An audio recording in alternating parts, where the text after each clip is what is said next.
I wanted to show the audience how she's not just like this murderous machine. She's a human being and she's caring and she's not a psychopath, she's not a sociopath. Like she has the ability to care. She's just also capable of mass destruction. I am very excited to catch up with you again, Lulu, for the next chapter of Becky. I watched it yesterday and I'm ready to watch it 5 more times. It's an absolute blast.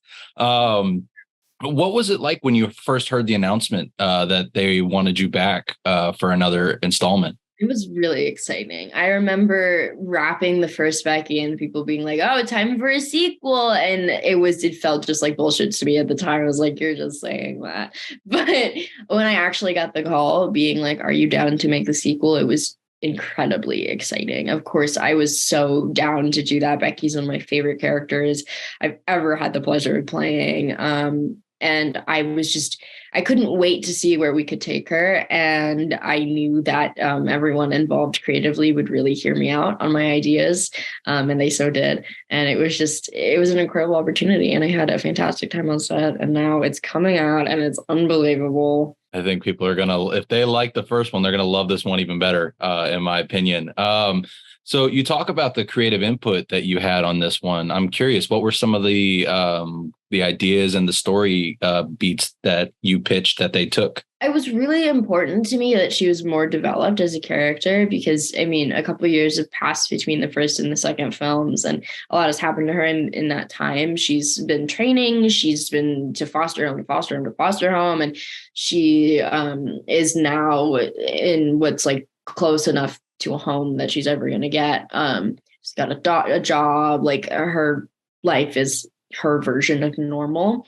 And I wanted to show the audience how she's not just like this murderous machine. She's a human being and she's caring and she's not a psychopath, she's not a sociopath. Like she has the ability to care. She's just also capable of mass destruction.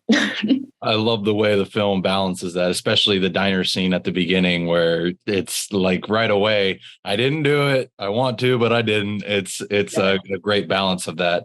Now, you've talked before about how much fun it was to be the main returning person for this project in comparison to the first one. But I'm curious, was there any sort of intimidation or, different feeling for you when you heard that it was going to be a different pair of directors and writers on this one in comparison to the first? It wasn't really because, funny enough, Matt and Suzanne were our neighbors for a couple of years. They lived right down the street from us. So I knew them already from seeing them walking their dog.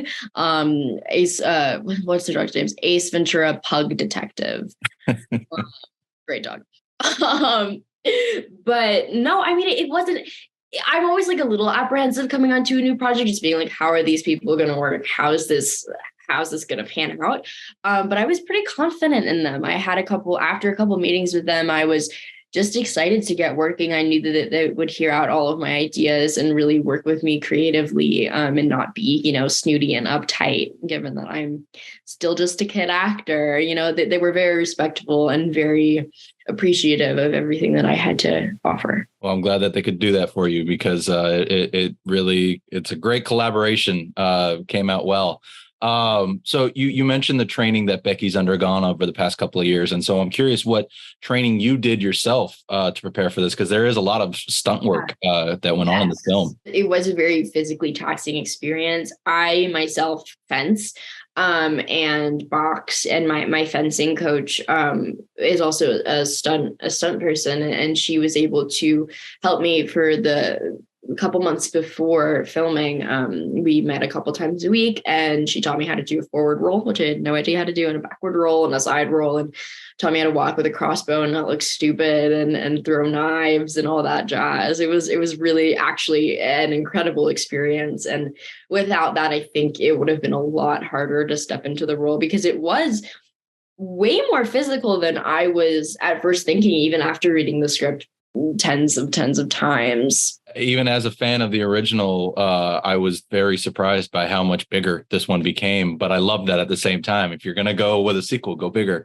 And at the same time, without necessarily getting into spoilers, this one sets up a pretty exciting third movie down the line. And I'm curious, have you talked with Matt and Suzanne or any of the producers about trying to make that happen too? Just a little bit, but yeah, of course. Like I can't wait for what everyone comes up with, and I'm crossing my fingers that a third one actually happens. I've got my fingers crossed for you as well. I think it's going to be some pretty fun stuff. One of the things I love about this film as well is Sean William Scott is just absolutely menacing as Daryl, much like Kevin was in the first film.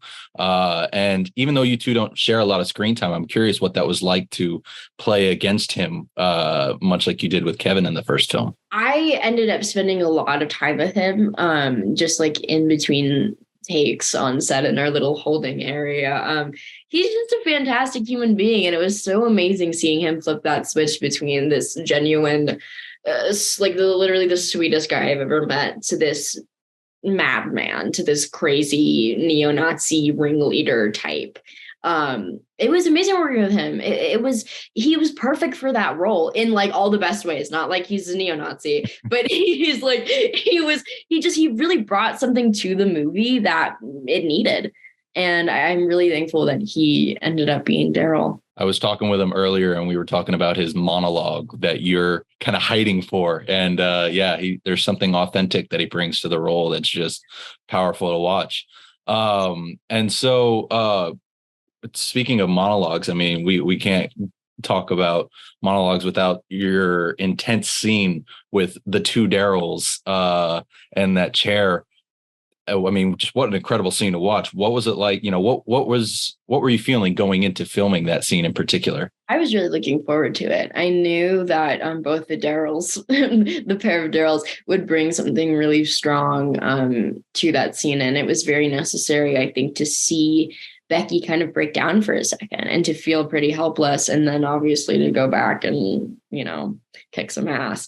But that scene is kind of like a pivotal moment in the movie, I think, though it comes toward the end. What do you think was one of the biggest challenges for you for that scene or the film as a whole, creatively bringing that together? Yeah, I mean, I think, like, as I was saying before, the physicality, it was really hard to like consistently keep up with that, and also like take care of myself, like between like on the days off, and like not overwork myself and keep myself sane and healthy enough to keep kicking ass. But other than that, I kind of just had a blast filming. We were working long hours and lots of we didn't have that many days. So we had to do it all pretty fast. And it was hard work, but it was like murder summer camp. It was great. Yeah. Well, you all put in the work very well. I keep saying it, but truly, I love this film and I can't wait to be able to do double features with the first one. For my final couple of questions, I did want to look outside of the film. When I was talking with Sean earlier, he was actually even saying that you should be a superstar Marvel hero at some point in the future. And I mean, obviously people can't really talk about whether they've had the talks in general, but if you were, approached to join that universe for a hero, who would you most want to get the chance to play, do you think? I don't even know. Like, I know nothing about Marvel or DC or like anything like that. I would just love to be some sort of anti-hero, like Becky is, some sort of badass young anti-hero. I think I could really kick ass in that type of role. And I obviously would love any opportunity to be some sort of superhero. I mean, Becky's already one step away from being a superhero. So, oh, yeah. Practically, I've already got that under my belt. If anything, we just need to get the producers of Becky and Marvel together. Be like, find a way to work her in, please. Yes. And then, I mean, I've been a big fan of your horror genre work as well forever, and especially your work with Mike Flanagan. And I mean, he's always working on something, it seems, at this point. And so I'm curious if you ever still have talks with him about trying to reunite for any of his future projects. Of course. Yeah, I had dinner with him just like a month ago or something. And I'm in the first episode of Follow the House of Usher, which is his project that's coming out in September. But yeah, I'm always keeping in touch with him. He's amazing. I didn't even realize, I don't think I had seen that casting announcement. That's awesome. I'm excited to see that then. And then Well, and speaking of that, I mean, we also get to see Kate briefly in this film. And I mean, obviously we don't want to talk about who she plays, but what was it like getting to play opposite her after, working with her before and working with Mike? That was fantastic. I mean, I love her so much as a human being, and I respect her so much as an actor. And we're very similar people, me and her, and it was amazing to see her in that role, and get to spend a day with her filming. And I'm really crossing my fingers that she will make an appearance in a possible third. I was going to say, if a third movie gets made, I hope she gets a bigger role. You two could have like a buddy. Me and her have already talked about this. Yeah, she's down. Perfect, because I know I want to see it. So now we got to I'm going to do my job and spread the word about this film so that we can make it happen. Lulu, always a pleasure talking with you. And again, people are going to love this film as I do, I think. Thank you so much. Absolutely. Have a good rest of your week.